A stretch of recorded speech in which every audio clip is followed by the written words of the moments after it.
अस्सलाम वालेकुम, मैं हूं रेहान तारिक और आप देख रहे हैं दस्तक। 27वीं आईनी तरमीम के बाद अदलिया के अंदर पैदा होने वाली सूरत हाल में नुमाया तब्दीलियां देखने को मिल रही हैं।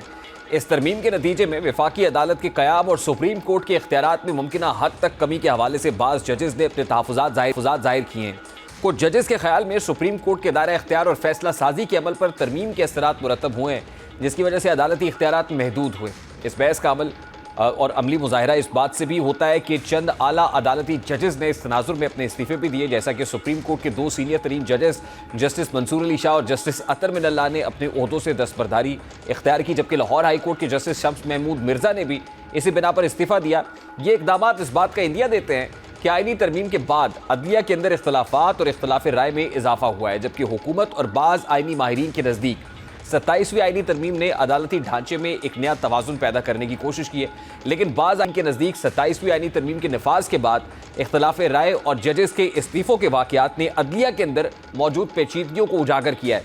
ये सूरत हाल अदालती इख्तियारात, आईनी हुदूद और दाखिली नज़्म व नस्क के दरमियान नई बहस को जन्म दे रही है। यही वजह थी कि 27वीं तरमीम के बाद जजेस के कहने पर फुल कोर्ट इजलास भी बुलाया गया, ताकि अदलिया आने वाले हालात में अपनी हिकमत अमली वाज़ह कर सके। मीडिया रिपोर्ट्स के मुताबिक 27वीं आईनी अगले ही दिन 1 दर्जन से ज़ायद जजेस साहिबान चीफ जस्टिस के चैम्बर में जमा हुए, ताकि ये फैसला कर सकें कि आगे क्या लाहेमल अपनाया है। अब मीडिया रिपोर्ट्स के मुताबिक सुप्रीम कोर्ट में 27वीं आईनी तरमीम के बाद पैदा होने वाली सूरत हाल पर लाए गए अहम फुल कोर्ट इजलास में जजेस ने तरमीम के असरात और अदलिया के इदारा जाती रद्द-ए-अमल पर तफसीली गौर किया। ताहम इजलास के दौरान पेश की गई इज्तिमाई इस्तीफ़े की तजवीज़ पर कोई इत्तफ़ाक़ राय सामने ना आ सका। ज़राए के मुताबिक गुफ्तगू के दौरान जब तरमीम के खिलाफ एहतजाज में सबके इज्तिमाई इस्तीफ़े देने की तजवीज़ पेश की गई, तो इस पर जज साहिबान खामोश रहे और कोई इस पर राज़ी नहीं नज़र आया। फुल कोर्ट का ये इजलास 14 नवंबर को चीफ जस्टिस याह्या अफरीदी की सरबराही में हुआ।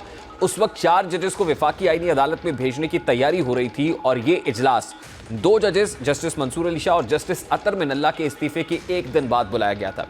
इजलास के बारे में ज़राए का कहना है कि चीफ जस्टिस के चैम्बर में माहौल काफ़ी तनाव का शिकार था और सीनियर जज इस सूरत हाल को बहुत अफसोसनाक करार दे रहे थे। मीडिया रिपोर्ट्स के मुताबिक अगले इजलास का माहौल उस वक्त मजीद संजीदा हो गया जब एक जज की जानिब से ये सवाल उठाया गया कि क्या सुप्रीम कोर्ट के पास ये आईनी इख्तियार है कि वो पार्लियामान को कानून साजी या आईनी तरमीम करने से रोक सके। इस दौरान तरमीम के असरात पर बात करते हुए चीफ जस्टिस ने अफसोस जाहिर किया कि जजेस ने उनसे सीधी बात करने की बजाय ख़त लिखना बेहतर समझा, हालांकि वो हमेशा मिलने के लिए तैयार रहते हैं। ज़राए के मुताबिक इजलास में जजेस ने अपने 2 साथियों के इस्तीफ़ों पर अफसोस का इजहार किया और जोर दिया कि अदलिया को मजबूत इदारा जाती रद्द-ए-अमल सामने लाना चाहिए। ज़राए के मुताबिक इजलास में जब कुछ जजेस ने हुकूमत को रस्मी तौर पर ख़त लिखने की तजवीज़ दी, तो चीफ जस्टिस ने उन्हें याद दिलाया कि जजेस को ख़त लिखने की बजाय पहले उनसे बराह रास्त बात करनी चाहिए थी। ज़राए के मुताबिक इजलास में चीफ जस्टिस का कहना था कि सुप्रीम कोर्ट के पास अदालती नज़र सानी का इख्तियार मौजूद है ताकि कानून साजी की आईनी हैसियत का जायज़ा लिया जा सके, लेकिन ये इख्तियार कानून बनने के बाद इस्तेमाल होता है, पहले नहीं होता। लिहाजा अदालत पार्लियामान को कानून बनाने से नहीं रोक सकती। ज़राए के मुताबिक इजलास के दौरान जब एक मजबूत इदारा जाती रद्द-ए-अमल पर इसरार किया गया, तो एक जज ने यह तजवीज़ दी कि अगर जजेस अमली और मौसर एहतजाज रिकॉर्ड कराना चाहते हैं जो आईनी तरीक़ाकार से हट कर हो, तो उन्हें और हत्ता कि चीफ जस्टिस को इज्तिमाई तौर पर इस्तीफ़ा दे देना चाहिए। ताहम ये तजवीज़ खामोशी की नज़र हो गई, जो इस बात का इशारा थी कि शुरका इससे मुत्तफ़िक नहीं थे। यही वजह थी कि ये इजलास किसी मुत्तफ़िका फ़ैसले के बगैर ख़त्म हो गया। फुल कोर्ट इजलास में कम अज़ कम 13 जजेस मौजूद थे। जस्टिस मुनीब अख्तर और जस्टिस आयशा मलिक ने इजलास नहीं की थी, जबकि जस्टिस मुसर्रत हिलाली बीमारी के बायस इस इजलास में शामिल नहीं हो सकी थी, जबकि 4 जजेस अमीनुद्दीन खान, हसन अजहर रिजवी, आमिर फारूक और अली बाकिर नजफी को पहले ही वफाकी आईनी अदालत के लिए मुंतखब किया जा चुका था। बज़ाहिर ऐसा लग रहा है कि 27वीं आईनी तरमीम के बाद अदलिया में ये सोच उभर रही है कि इस बड़ी तब्दीली के बाद उसका मुस्तकबिल क्या होगा, लेकिन इजलास के अहवाल को देखा जाए तो यूँ लग रहा है कि सुप्रीम कोर्ट से फ़िलहाल मज़ीद जजेस के इस्तीफ़े शायद ना आए। अलबत्ता हाई कोर्ट के कुछ जजेस की जानिब से इस्तीफ़ा दिए जाने पर गौर करने की इतलात सामने आ रही हैं, जबकि बाज़ जजेस मुख्तलिफ केसेस की समाअत में मानी खेज़ बयानात भी दे रहे हैं। जैसा कि गुज़श्ता दिनों एक केस की समाअत के दौरान जस्टिस मोहसिन अख्तर क़यानी ने रिमार्क्स दिए कि आइंदा समाअत तक सुप्रीम कोर्ट के फैसले की रोशनी में कार्रवाई आगे बढ़ाई जाएगी। सुप्रीम कोर्ट ने जहाँ से हमें रोका है, हम उसको हाथ भी नहीं लगाएंगे जब तक वहाँ से कोई फ़ैसला नहीं आता। हम भी कोई फैसला नहीं करेंगे, जिस पर वकील लतीफ़ खोसा ने कहा कि आइंदा समाअत 27 तारीख को रख लें। जस्टिस मोहसिन अख्तर क़यानी ने रिमार्क्स दिए कि 27 को क्या पता मैं यहाँ होऊंगा भी या नहीं। यानी जस्टिस मोहसिन अख्तर क़यानी के ये रिमार्क्स मानी खेज़ हैं। बहरहाल देखना यह है कि आने वाले वक्त में सुप्रीम कोर्ट और इस्लामाबाद से मज़ीद इस्तीफ़े सामने आएंगे या फिर इस्तीफ़ों का सिलसिला यहीं पर थम जाएगा। इस वक्त रियासत अली आज़ाद साहब मुमताज़ बाहिर कानून है, उन्होंने भी ज्वाइन किया है। अस्सलाम वालेकुम आज़ाद साहब, बहुत बहुत शुक्रिया आपके वक्त के लिए। सबसे पहले तो बड़ा सादा सा सवाल है, जिस इजलास का अहवाल हमने सामने रखा, ये चीफ जस्टिस या अफरीदी की ज़ेर सदारत हुआ, उसमें जजेस साहिबान ने उस रोज़ शिरकत की जब 2 जजेस ऑलरेडी इस्तीफ़ा दे चुके थे, यानी उसके अगले ही रोज़ ये इजलास बुलाया गया और उसमें इज्तिमाई इस्तीफ़ों पर भी रिपोर्ट्स के मुताबिक ज़राए बताते हैं कि गौर हुआ कि इसका जो बिफिटिंग रिस्पॉन्स है वो इज्तिमाई इस्तीफ़ों की सूरत में आ सकता है, लेकिन उस पर खामोशी थी, उस पर कोई कंसेंसस नहीं हो सका। क्या ये, अब जाहिर है 2 जजेस को इस्तीफ़ा दिए हुए भी काफ़ी रोज़ गुजर गए हैं, तो क्या ये जो झाग है वो बैठ गई है, अब ये जो गर्द है वो अब बैठ गई है? अब इस हवाले से कोई मज़ीद ये कहा जाए कि इस्तीफ़े आएंगे या कोई बहरान बढ़ेगा तो समझा जाए कि वो थम गया अब? बिस्मिल्लाहिर्रहमानिर्रहीम। आपने 3-4 सवाल ऊपर नीचे कर दिए, मैं वन बाय वन इसको एड्रेस करता हूँ। सबसे पहले इजलास से शुरू करते हैं। इजलास तो ये एक आय वॉश था। उसकी रीजन ये है कि जब 26वीं तरमीम हुई थी तो अदलिया अगर ये समझती कि उसके घर में जो कुछ इंटरफेरेंस हुई है और अदलिया की जो आज़ादी थी और अदलिया के जो कॉन्स्टिट्यूशन के अंदर दिए गए अख्तियारात थे वो अंडरमाइन किए जा रहे हैं, trichotomy of power, separation of power, independence of judiciary, तो अदलिया को तो उस वक्त रिस्पॉन्ड करना चाहिए था जब इस्लामाबाद हाई कोर्ट के जजेस साहबान ने खत लिखा था। तो सुप्रीम कोर्ट ने उस पर एक हियरिंग की और उसके बाद वो बिल्कुल दाखिल दफ्तर होगी, उसके बाद वो पिटीशन लगी नहीं, वो जो सो मोटो हुआ था। दूसरी बात यह कि अदलिया का अपना बहुत कसूर है इस इदारे की बर्बादी में और अदलिया की तबाही में।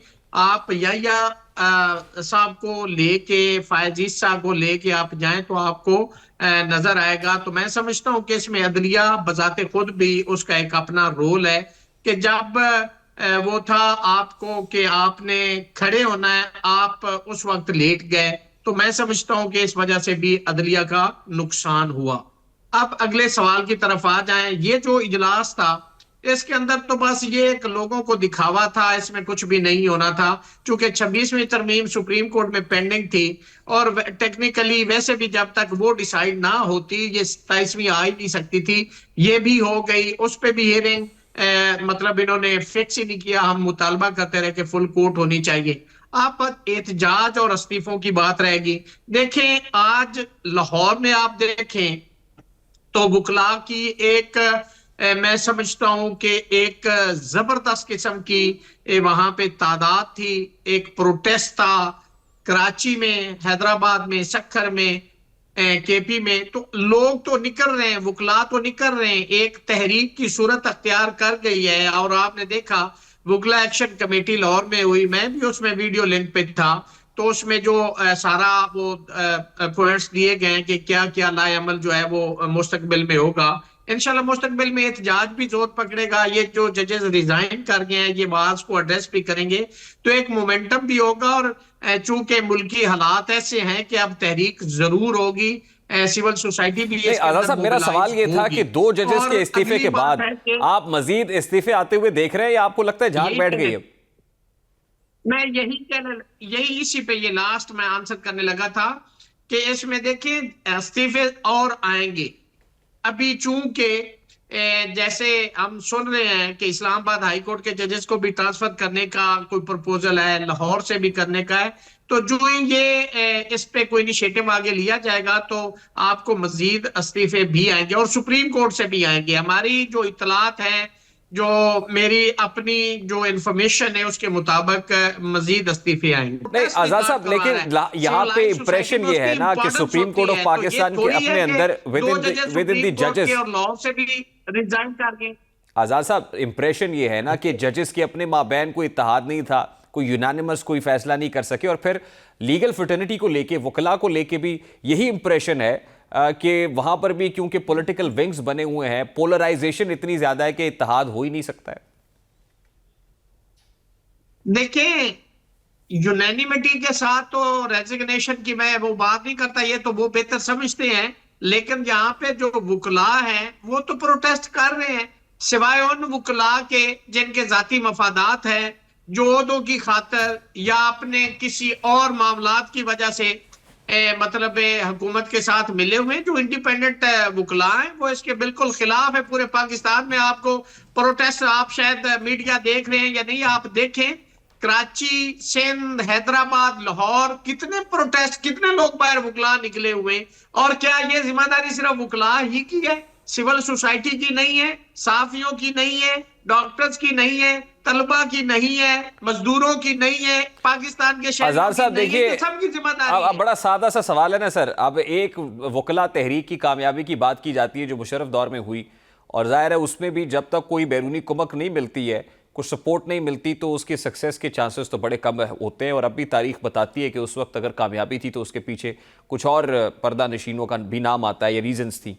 अब जब तक कोई सपोर्ट नहीं होगी तो ये कोई भी तहरीक कैसे कामयाब हो सकती है? नहीं, उसका कंपैरिजन ऐसे नहीं कर सकते। उस वक्त एक मुशर्रफ था, उसने मार्शल लॉ इमरजेंसी प्लस लगाई, जजेस को घर भेज दिया, वो पीसीओ पे हल्फ हुए। तो ये सिचुएशन डिफरेंट है। उस वक्त पॉलिटिकल पार्टी सारी इस साइड पे खड़ी थी, अभी बहुत सारी पॉलिटिकल पार्टीज इक्तदार में बैठी हैं। तो देखिए, डिवीजन तो बिल्कुल एडमिटेड फैक्ट है कि वकला के अंदर भी है। जो इक्तदार में पॉलिटिकल पार्टीज बैठी, जो से एफिलिएटेड है, वो वहां खड़े हैं। जो इंडिपेंडेंट हैं, जो ये समझते हैं, जो मफादात से बालातर होकर मुल्क की बात करते हैं, वो इस साइड पे। तो इसका कंपैरिजन नहीं किया जा सकता। हाँ, लेकिन प्रोटेस्ट भी जारी हैं, कन्वेंशन भी तवातर से हो रहे हैं, लोग सड़कों पे भी वकला निकल रहे हैं। और ये with the passage of time, आगे जैसे जैसे हालात क्रूशल होते जा रहे हैं, ये तकवीयत पकड़ेगी, जोर पकड़ेगी, और इंशाल्लाह आपको तहरीक नजर आएगी। बहुत बहुत शुक्रिया, बहुत शुक्रिया रियासत अली आज़ाद साहब आपके वक्त के लिए। मुमताज़ माहिर कानून रियासत अली हमारे साथ मौजूद थे। लेट्स टेक अ ब्रेक है और ब्रेक के बाद वापस आते हैं।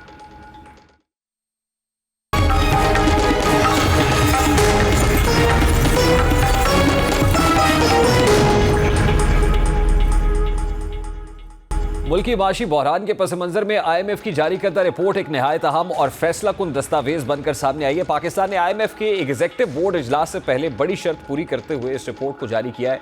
ये रिपोर्ट महज एक मालियाती इदारे की टेक्निकल ओपिनियन नहीं, बल्कि पाकिस्तान के हुकूमती ढांचे, उसकी शफाफियत और पॉलिसी साजी के पूरे अमल पर बज़ाहिर एक खुला चार्जशीट है। IMF ने इस रिपोर्ट के जरिए पहली बार खुलकर यह कहा है कि पाकिस्तान में करप्शन खुद कोई अलग मसला नहीं, बल्कि असल मसला वो कमजोर निज़ाम है जो कि रास्ते खोलता है। रिपोर्ट के मुताबिक पाकिस्तान की माशी ज़बूं हाली की सबसे बड़ी वजह यही गैर मौसर निज़ाम है, जिसके बगैर ना इस्लाहात मुमकिन है और ना पायदार तरक्की के इम्कानात हैं।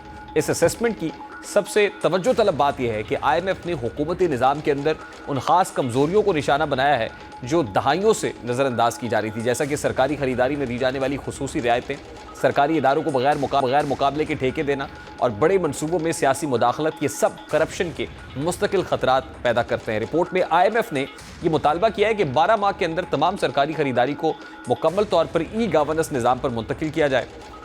IMF की हालिया गवर्नेंस रिपोर्ट में जिस नुक्ते ने सबसे ज़्यादा तवज्जो हासिल की है वो ये है कि पाकिस्तान में अशराफिया, ब्यूरोक्रेट्स और कारोबारी तबका अपनी मराहत, इख्तियारात और माली फ़ायदे से उसको बचाने के लिए इस्लाहात को रोकने में मरकज़ी किरदार अदा कर रहे हैं। रिपोर्ट ये वाज़ेह करती है कि करप्शन सिर्फ चंद बदउनवान अफराद की ज़ाती अखलाकी कमज़ोरी का नतीजा नहीं, बल्कि ये एक मराहत याफ्ता निज़ाम का पैदा करदा मसला है, जिसमें अशराफिया अपने शेयर्स, मुनाफा, मराहत और असर व रसूख बरकरार रखने के लिए इस्लाहात को सबूताज़ करते हैं। IMF की रिपोर्ट में यह भी बताया गया है कि अशराफिया अपनी जेबें भरने के लिए माशी तरक्की में रुकावट डाल रही है। गवर्नेंस और करप्शन से मुतालिक रिपोर्ट में यह भी कहा गया है कि गवर्नेंस बेहतर बनाने से नुमाया माशी फ़ायदे हासिल हो सकते हैं और इन इस्लाहात से पाकिस्तान की मईशत 5 से 6.5% तक बेहतर हो सकती है और पाकिस्तान 5 साल में 6.5% तक GDP में इजाफा कर सकता है। रिपोर्ट के मुताबिक टैक्स सिस्टम पेचीदा, कमज़ोर इंतज़ाम और कमज़ोर निगरानी बदउनवानी का बायस है, जबकि अदालती निज़ाम की पेचीदगी और ताख़ीर माशी सरगर्मियों को मुतासर कर रही है। टैक्स टू GDP तनासुब में कमी बदउनवानी के खतरात की अलामत है और रिपोर्ट के मुताबिक एंटी करप्शन पॉलिसीज़ में तसलसल की कमी और गैर जानिबदारी से इदारों पर आवाम का एतमाद भी ख़त्म हो रहा है। पाकिस्तानियों को सर्विसेज के हुसूल की खातिर मुसलसल अदायगियाँ करनी पड़ती, हुकूमती और ब्यूरोक्रेसी के ज़ेर असर इजला को ज़्यादा तरक्याती फ़ंड्स मिलते हैं। रिपोर्ट के मुताबिक सरकारी ओहदों पर फाइज शुगर मिल्स मालिकान ने मुसाबकत की कीमत पर अपने काम को मुनाफा बख्श रखा हुआ है। शुगर मिल मालिकान अपने फ़ायदे के लिए बरामदात और कीमतों की तयन की पॉलिसीज़ पर असरअंदाज होते हैं। वाफर ज़ख़ीरा होने के बावजूद शुगर मिल मालिकान ने मसनूई किल्लत पैदा करने और कीमतों में हेरा फेरी के लिए मिली भगत की। IMF रिपोर्ट के मुताबिक पीटीआई हुकूमत की 2019 में चीनी बरामद की इजाज़त जाहिर करती है कि अशराफिया अपने मफाद के लिए पॉलिसीज़ पर काबिज है। तहकीकाती रिपोर्ट में इस बात की तस्दीक की गई है कि बरामदी दबाव से चीनी की कीमतों में इजाफा हुआ। अब ये रिपोर्ट बताती है कि किस तरह करप्शन मुल्क की माशी तरक्की बनकर खड़ी हुई है। ये हकीकत है कि मुल्क में एहतसाब का निज़ाम कमज़ोर है। माजी में नैब जैसे इदारों को सियासी मकासद के लिए इस्तेमाल किया जाता रहा और यही वजह है कि चेक एंड बैलेंस ना होने की वजह से पाकिस्तान करप्शन इंडेक्स में तनज़ुली का शिकार है, क्योंकि करप्शन परसेप्शन इंडेक्स 2024 में पाकिस्तान की रैंकिंग 2 दर्जे तनज़ुली के बाद 180 ममालिक में से 135 पर आ गई है, जो 2023 में 133वें दर्जे पर रही थी। दरहकीकत पाकिस्तान में माशी रुकावटों की सबसे बड़ी जो वजह है या जड़ है वो यही अशराफिया का ढांचा है, जो पॉलिसी साजी, बजट तकसीम, टैक्स कवानीन, सरकारी खरीदारी समेत हर जगह पर गहरा असर रखता है। इस वक्त माहिर इक्तिसादी उमूर हारून शरीफ साहब ने किया। अस्सलाम वालेकुम हारून साहब, बहुत बहुत शुक्रिया आपके वक्त के लिए। हारून साहब, लगता है कि IMF ने तो जैसे पाकिस्तान के मसले को जड़ से पकड़ लिया है, और इससे पहले भी हमने IMF की MD को ये बात करते हुए सुना कि सब्सिडीज़ जो है वो लोअर तबके को दी जाए, अशराफिया के मुंह से निकाला जाए और फिर गरीब आदमी को जो है वो सब्सिडी दी जाए। और फिर अभी भी वो जो मसाइल बयान कर रहे हैं वो जाहिर है ये राज तो अब कोई राज नहीं। तो how do you see this? इसका मतलब IMF तो फिस्कल डिसिप्लिन जो लाना चाहता है वो बता रहा है कि हम चाह के भी उल्टा भी लटक जाए तो नहीं ला सकते इस सिस्टम के अंदर। जी बहुत शुक्रिया। देखिए, इस रिपोर्ट की अच्छी बात यह है कि इसको पब्लिक किया गया है ऑल्दो खासे डिले के बाद। ये जितने इंटरनेशनल इदारे हैं, जब आपके बजट में वो पैसा डालते हैं तो ये उनकी इंटरनल रिक्वायरमेंट होती है कि एक हम फाइडूशरी रिस्क असेसमेंट करते हैं कि जी जहां पैसा डाल रहे हैं उसमें सिस्टेमिक रिस्क क्या है, इदारे मजबूत हैं, कुछ सिस्टम्स फॉलो हो रहे हैं या नहीं हो रहे हैं। फर्क सिर्फ ये है कि ये रिपोर्ट पहले इंटरनली इस तरह की रिपोर्ट्स होती थी। ये IMF और वर्ल्ड बैंक की जॉइंट मिशन था जिसने ये काम किया, इशू IMF ने करवाया है। सो इस रिपोर्ट के अंदर अच्छी बात यह है कि जो हम लोग बहुत सालों से बहुत सी बातें कहते आ रहे हैं वो एक डॉक्यूमेंट में आ गई हैं और पब्लिक हो गई हैं। देखिए, 3-4 निकात बड़े जरूरी हैं। पहला पेज के ऊपर अगर आपने पढ़ी है रिपोर्ट तो जो शुरू होती है कि this report has been done on the request of government of Pakistan, कि गवर्नमेंट ऑफ पाकिस्तान ने एक एग्री किया और कहा कि आप ये कीजिए। IMF ने उसको फिर तो गवर्नमेंट को उसको ऑन करना चाहिए बजाय इसके कि डिफेंड करें। सो अब ये जो रिपोर्ट के अंदर वीकनेसेस हैं वो बड़ी स्टार्क है कि हमारा आगे बढ़ने का जो हम इकोनॉमिक जुबान में कहते हैं बैरियर टू ग्रोथ है कहां पे। पॉलिसी साजी में कंसिस्टेंसी नहीं है, कैप्चर है वेस्टेड इंटरेस्ट्स का, इदारे कमजोर हैं, मेरिटोक्रेसी नहीं है, procurement needs to be more transparent. अब ये काम बहुत सालों से जो बिगड़ा हुआ है, अब वो कहते हैं अगर आप 5 साल में इसको सही करना कोशिश करें बेस्ट प्रैक्टिसेस में तो आपकी GDP ग्रोथ जो 2-2.5% पे फिर रही है ये 6-6.5 पर जा सकती है। अब ये इसकी सारी समरी है। अब सवाल ये पैदा होता है कि इसके ऊपर अगर मैं हुकूमत में होता आज तो मैं एक प्रेस कॉन्फ्रेंस करता कि जी वी ओन द फाइंडिंग्स, हमने मिलके किए और अब हमारे पास एक बड़ा क्लियर एजेंडा है और ये हम एक इंडिपेंडेंट एक्सपर्ट्स की टीम को लगा रहे हैं, ना कि ब्यूरोक्रेसी को या किसी वजीर साहब को, कि जी आप इस एजेंडे पे जो बताएंगे तो हम इसको सीक्वेंसली आगे लेके चलेंगे। इस तरह एतमाद बढ़ता है। अगर हुकूमत इसको डिफेंसिव हो जाती है और अपने आप को प्रोटेक्ट करने की कोशिश करती है और ब्यूरोक्रेट की एक टिक बॉक्स के लिए कमेटी बता देती है तो रहा सा एतमाद जो है वो मजीद शैटर हो जाता है। तो फिर IMF को सेटिस्फाई करना भी तो जरूरी है ना सर। जाहिर है अब IMF बेल आउट प्रोग्राम का हिस्सा है और IMF किस लिए कह रहा है उसके भी जाहिर अपने स्टेक्स हैं, तो फिर IMF को कैसे मुतमईन कर पाएंगे हम?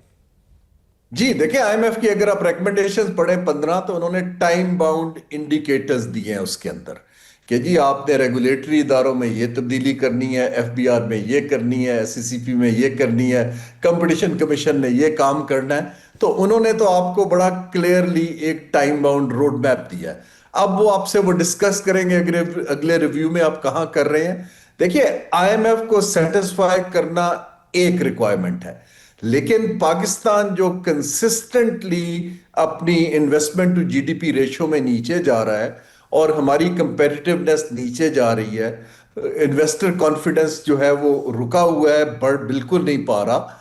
हमें तो खुद इस एजेंडे को ओन करके सामने लाना चाहिए। सवाल ये पैदा होता है कि जो इदारा जाती इस्लाहात हैं, ना तो सियासी पार्टियों में सलाहियत है, ना ब्यूरोक्रेसी में कोई विल है, क्योंकि वो तो कंप्रोमाइज्ड है और कॉन्फ्लिक्ट ऑफ इंटरेस्ट है।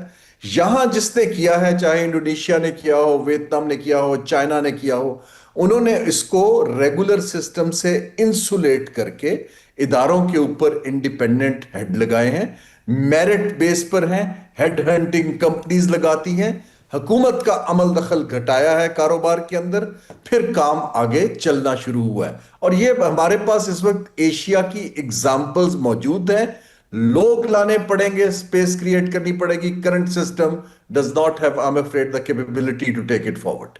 बड़े अरसे से बात हो रही है सर कि हमारी इकोनॉमी डॉक्यूमेंटेड इकोनॉमी नहीं है, हम इसको डॉक्यूमेंट नहीं कर पाए। यहाँ पे एफबीआर की बात होती है, इवन यहाँ पे जो एक छोटा ताजर है वहाँ पे पॉइंट ऑफ सेल्स की बात होती है तो लोग सड़क के ऊपर होते हैं, एहतजाज करते हैं, फिर हुकूमत कॉम्प्रोमाइज़ हो जाती है कि वोट बैंक खराब होता है। तो इस सिस्टम में ये देखिए अफसानवी बातें अपनी जगह पे, इसकी प्रैक्टिकलिटी क्या है सर? इसकी प्रैक्टिकलिटी ये है जी कि आपको एक वक्त था कि जिसको हम जियोपॉलिटिकल ट्रेंड्स कहते हैं, कि आप जियोपॉलिटिकल पोजीशनिंग की वजह से कोई ना कोई फेवर्स ले लेते थे या आपको कोई बेल आउट दे देता था। अब दुनिया के अंदर एक तो डेवलपमेंट फाइनेंसिंग कंसेशनल श्रिंक कर रही है, तरजीहात बदल रही हैं। हमें अब एक प्रैक्टिकल कंपेटिटिव वैल्यू प्रोपोजिशन रखनी है कि जी हम एक मुल्क हैं जिसके साथ आप लेंडर भी इन्वेस्टर काम कर सकते हैं। अब ये करने के लिए इन्वेस्टमेंट क्लाइमेट में बड़ी मैसिव तब्दीलियां चाहिए, इदारों में बहुत मैसिव तब्दीलियां चाहिए, टेक्नोलॉजी का बहुत ज्यादा इस्तेमाल चाहिए। 10 साल में आधा ऑडिट जो है ये एआई बेस्ड हो जाएगा। नाउ ये कौन करेगा? ये वो करेगा जिन लोगों ने बाकी ममालिक में ये किया है, जिन्होंने मिडल ईस्ट में किया है, जिन्होंने सेंट्रल एशिया में किया है, इमर्जिंग एशिया में किया है। हमें वो ब्रेन्स लाने पड़ेंगे, क्योंकि करंट जो ओल्ड स्कूल माइंडसेट है वो तो सिर्फ गाड़ी को डे बाय डे चला सकता है, और वो गाड़ी नहीं चल पा रही है।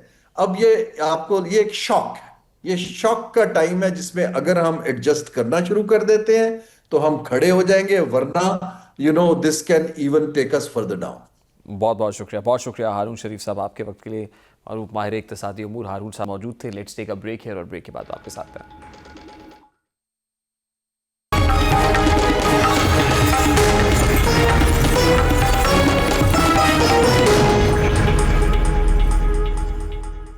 पंजाब ड्रग कंट्रोल अथॉरिटी की जानिब से खांसी के शरबत और दीगर कई अद्वियात की नाकिस बैचेस पर फौरी पाबंदी आयद करना एक मस्बत और बर वक्त इक़दाम है। सेहत-ए-आमा के मौजूदा हालात में जब खांसी, नज़ला, डेंगू और मलेरिया के मरीजों की तादाद बढ़ रही है, ऐसे में नाकिस और जहरीले केमिकल पर मुश्तमिल अद्वियात का मार्केट में मौजूद होना आवाम के लिए इंतहाई खतरनाक साबित हो सकता है। गुज़श्ता कुछ अरसे से ये देखा गया है कि कुछ फार्मास्यूटिकल कंपनीज बैचेस की क्वालिटी टेस्टिंग में गफलत बरत रही थी। पाकिस्तान में अद्वियात की निगरानी का निज़ाम मौजूद है, लेकिन इसमें खामियां भी पाई जाती हैं, जिसकी वजह से बाज़ अद्वियात खुसूसन खांसी के शरबत और लोकल मेडिसिन बैचेस मयार के बगैर ही मार्केट में पहुँच जाती हैं।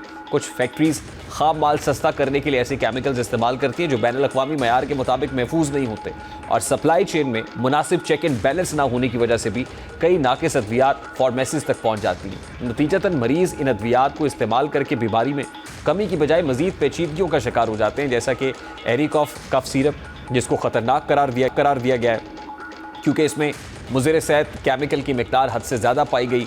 अगर ये केमिकल अद्वियात में शामिल हो जाए तो वो इंसानी सेहत के लिए मुहलिक साबित हो सकती हैं। आसान अल्फाज में ये एक जहरीला केमिकल है जो जिस्म में दाखिल होकर गुर्दों और जिगर को शदीद नुकसान पहुंचाता है, सांस लेने में दुश्वारी पैदा करता है और ज़्यादा मिकदार में जानलेवा भी साबित हो सकता है। माजी में दुनिया के कई ममालिक में इसकी मिलावट से कई अमवात भी हो चुकी हैं। बहरहाल इसके अलावा सेफ जो मेड 100 मिलीग्राम की बैचेज़ हैं और कुछ मरहम भी मयार पर पूरा ना उतरने की वजह से ख़तरनाक साबित हो सकती थी। इन अद्वियात में खाम माल का गैर मयारी होना, दवा में असल ताकत या असर की कमी और फिर जरासीमी आलूदगी जैसे मसाइल रिपोर्ट हुए। अगर ये अद्वियात मार्केट में गर्दिश करती रहती तो मरीजों की हालत मजीद बिगड़ सकती थी और अस्पतालों में भी दबाव बढ़ सकता था। बहरहाल अद्वियात की नाकिस क्वालिटी एक संगीन मसला है, खुसूसन ऐसे वक्त में जब मुल्क में मौसमी बीमारियां जैसे डेंगू, मलेरिया, खांसी और इन्फेक्शंस पहले ही बढ़ रहे हैं। ऐसे मयारी अद्वियात मरीज की सेहत पर मनफी असर डालती हैं, दुरुस्त तशखीस को मुश्किल बनाती हैं और सेहत आमा के निज़ाम पर इजाफी बोझ डालती हैं। ताहम पंजाब ड्रग कंट्रोल अथॉरिटी का एक मस्बत और मजबूत इकदाम है जिसमें इन अद्वियात को न सिर्फ बैन किया गया है बल्कि मार्केट से हटाने की ठानी गई है। अभी एक ब्रेक लेते हैं, ब्रेक के बाद वापस आते हैं।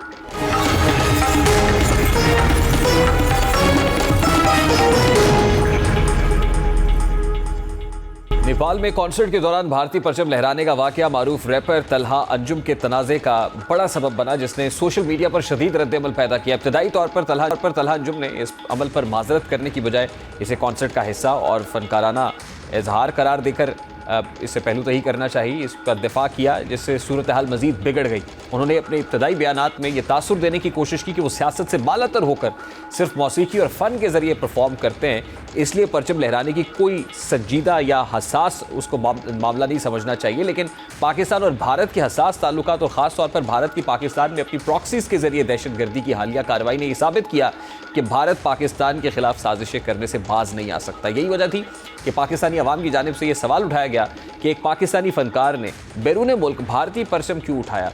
यही वो मकाम था जहां तलहा अंजुम के दिफाई बयानात उल्टा उनके गले पड़ गए और यूँ सोशल मीडिया पर उनके खिलाफ तनकीद की शिद्दत बढ़ती गई।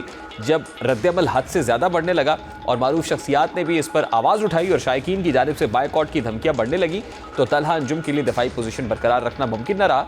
ऐसे में उन्हें बैकफुट पर आना पड़ा और बिलाखिर कौम से बाकायदा माफ़ी मांगने का फैसला किया। प्रोग्राम के वक्त अपने इख्तिताम को पहुँचा, आपसे मुलाकात होगी इंशाअल्लाह कल। अपना रखिए ख्याल। अल्लाह हाफ़िज़।